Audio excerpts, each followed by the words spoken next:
Hey, you made it. Welcome to Not Quite Grown Up. Let's get going.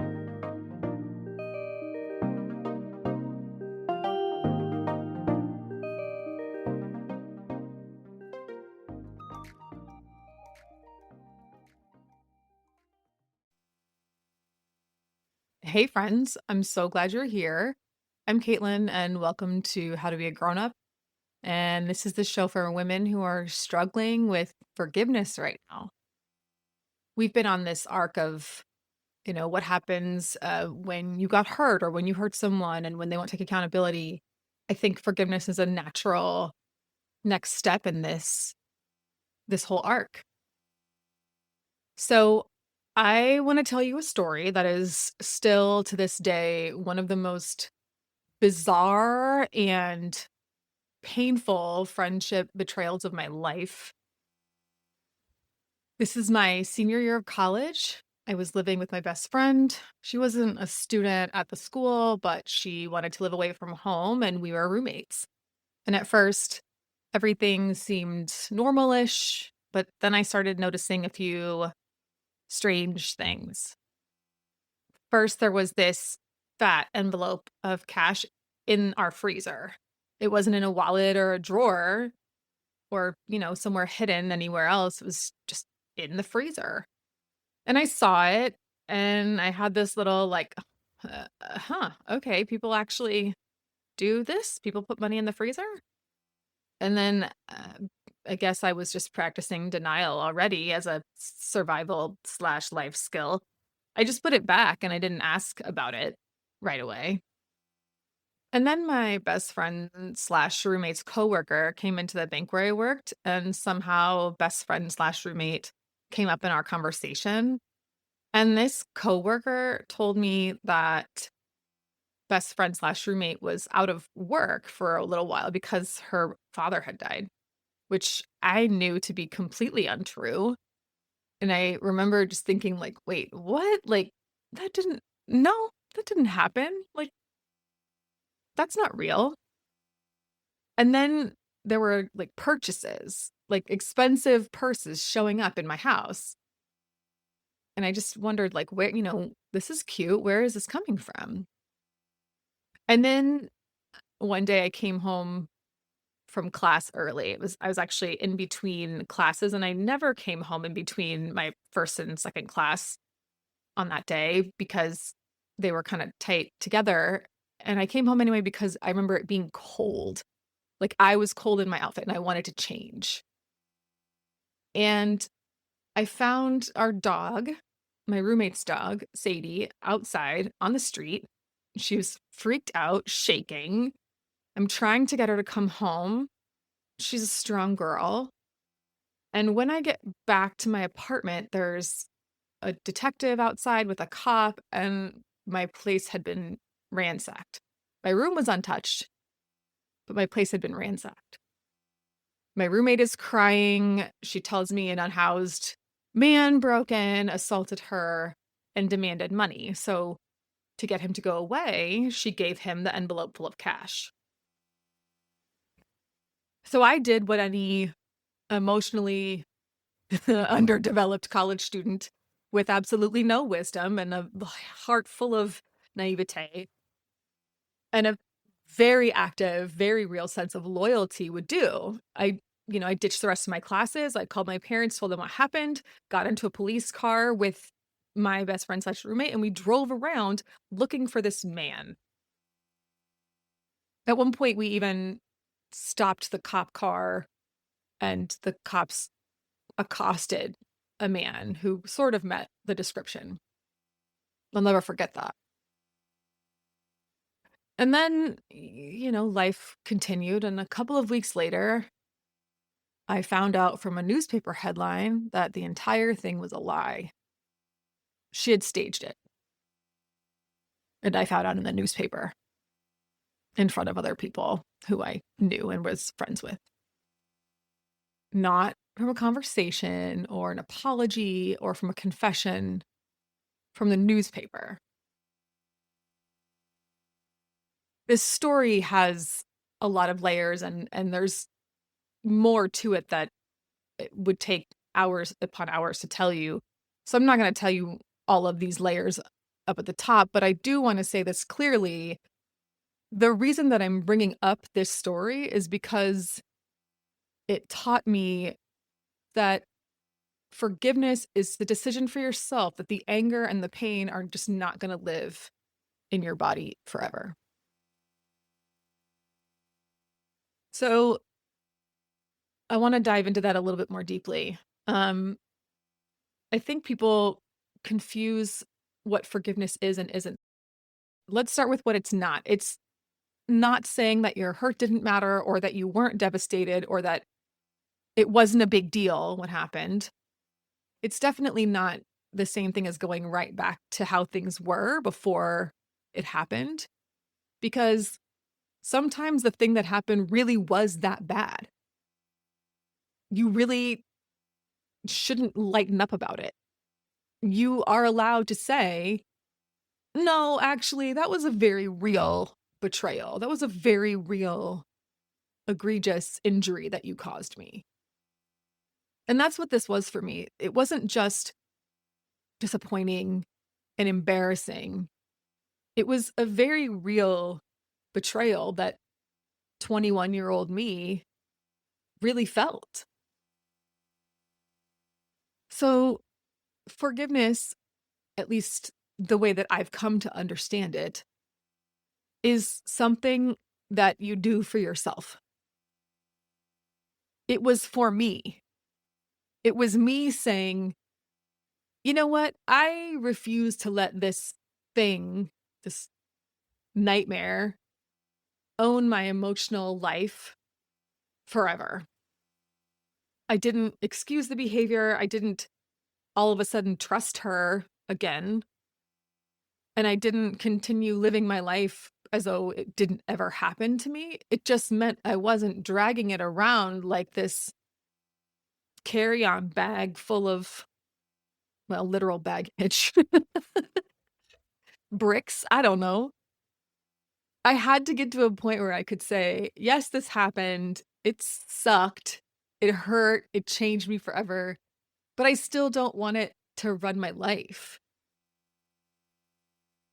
And that's really hard. We want the math, the emotional math to do the mathing, right? We want that person to understand what they did. We want the apology. We want the clean ending. We think we're going to feel better when we get the apology and the clean ending. We want the universe to make sure the math is mathing.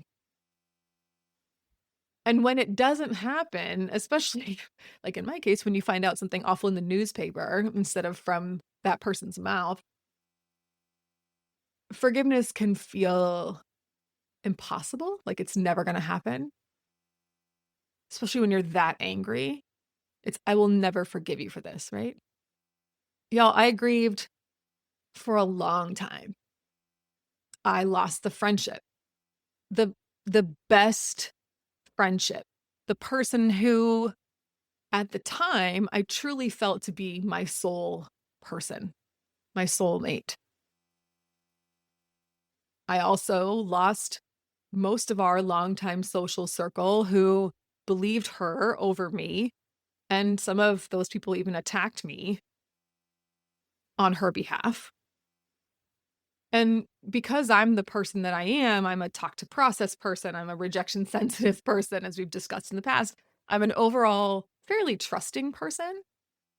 I ruminated on this ish. I could not let it go. I talked about it constantly. You know, looking back on it, I probably should have pushed hard for a therapist, but I didn't. I pushed through it by myself, like the stubborn, independent woman that my mother raised me to be. And I should mention, side note, my mom fully believes in therapy and better living through pharmacology. Thank you, Mom. But anyway, it wasn't a quick recovery for me. I didn't just wake up one morning and go, well, that was enlightening. I learned a lesson from that. I'm going to move on now. No, I grieved. I ached. I was furious. I was embarrassed. I was hurt. And I was all of those things at once, over and over and over again. I felt foolish. I felt betrayed. I felt like a complete idiot and a whole bunch of other things that were not cute. And it really messed up my friendships, at least the way I approach them. So here's what I have to remember and tell myself over and over and over again. Forgiveness is not the same thing as forgetting. We've heard that phrase before, right? Forgive but don't forget. It's it's for a reason. It's because forgetting is never the goal. Memory brings wisdom. Memory helps you see patterns and red flags that I should have noticed, right? Memory reminds you after it happened of what kinds of behavior you're never going to accept or ever normalize ever again.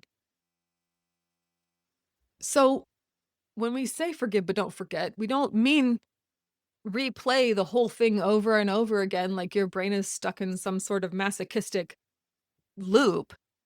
It just means remember enough to be wise and protect yourself, but don't open the wound over and over again just to prove that it still hurts you. Of course, it still hurts you.